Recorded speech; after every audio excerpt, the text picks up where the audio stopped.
नमस्कार दोस्तों, स्वागत है आपका आज की इस नए वीडियो में।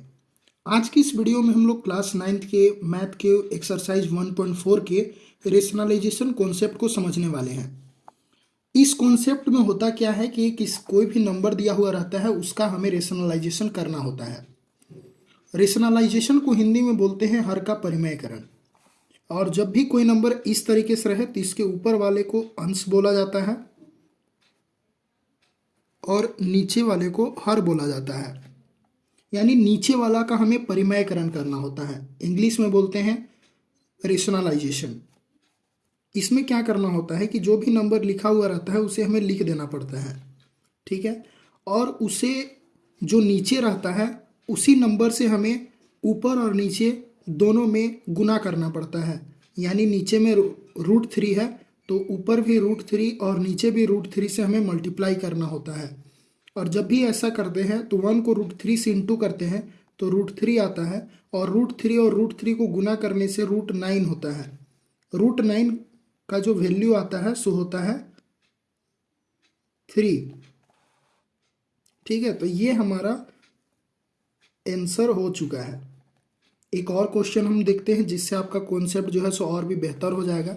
दूसरा हमारा जो क्वेश्चन है वो है 1/√7 माइनस √6। इस क्वेश्चन का हमें हर का परिमेयकरण यानी रेशनलाइजेशन करना है। इसमें भी सेम कॉन्सेप्ट लगेगा, जैसे नीचे वाला को हमने ऊपर और नीचे दोनों से इंटू किया था, इसमें भी वैसे ही करेंगे। यानी पहले लिख लेना है √7 माइनस √6। अब एक चीज़ ध्यान देने वाली है कि जब भी टर्म जुड़ा हुआ रहे, यहाँ √3 के साथ कोई भी टर्म जुड़ा हुआ नहीं था, इसलिए हमने जो लिखा हुआ था उसी से हमने इंटू कर दिया।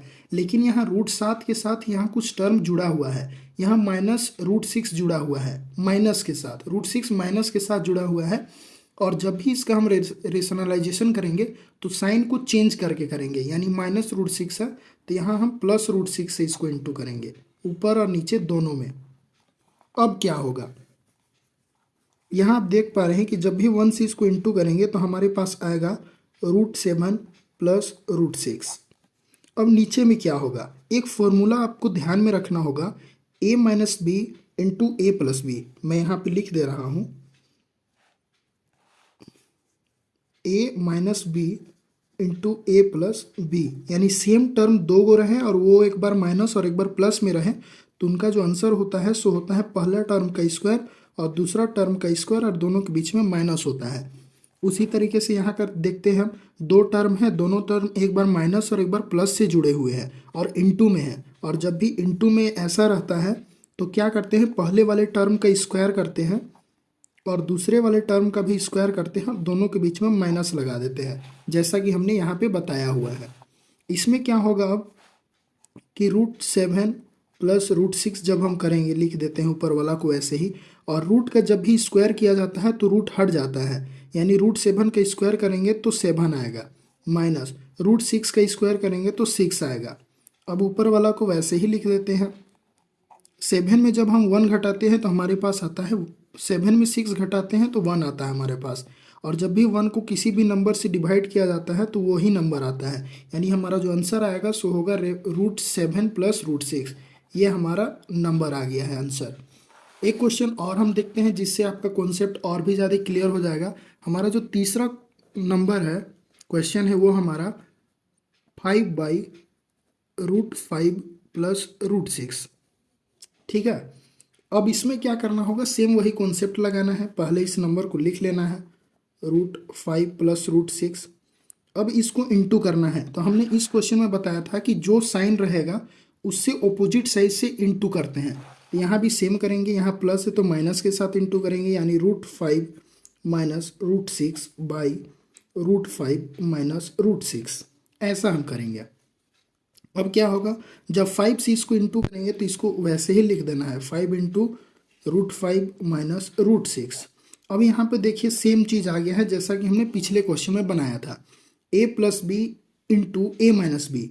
और इसका जो फॉर्मूला होता है a plus b into a minus b का क्या होता है कि पहले वाले टर्म का स्क्वायर और दूसरे वाले टर्म का स्क्वायर करके दोनों के बीच में माइनस लगा देना है।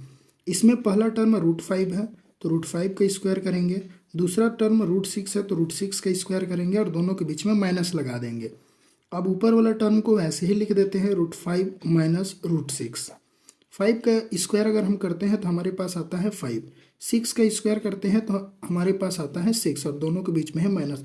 जब भी रूट वाले टर्म का स्क्वायर किया जाता है तो रूट हट जाता है और वो नंबर लिखा जाता है।